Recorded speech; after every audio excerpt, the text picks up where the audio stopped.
宜兰的蛤仔鱼是占全国90%以上的产量，也毋过呢，因为饲蛤仔真了水，所以在地人就即个讲，就是渔业互因的天然水源愈来愈少，另外也有环境污染的问题。业者是表示讲，在大水期的时阵会配合减产来应对。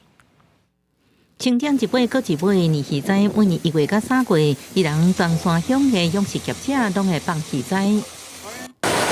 水车一直放要为鱼仔提供送数，毋过这个水车声，互人怨言讲有噪音。一边暗时为鱼仔照光，也比这期是暗时公开，用水量大，也比地方认为是附近天然涌泉水量减少原因之一。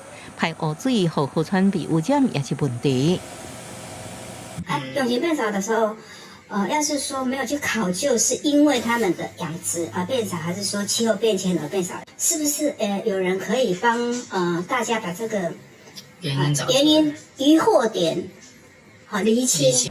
毋过业者也有话讲，因为这几年拄着病害问题，养殖业病源冲击，而且涌泉减少，原因不一定甲养殖用水有关系。这几年透过大水期减产来减少用水，毋过水车甲照光拢是养殖过程必要设施。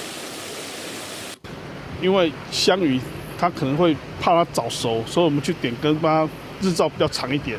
后续的话，我们可能会做相关的一些监测。来确认说他们的相关性是怎么样。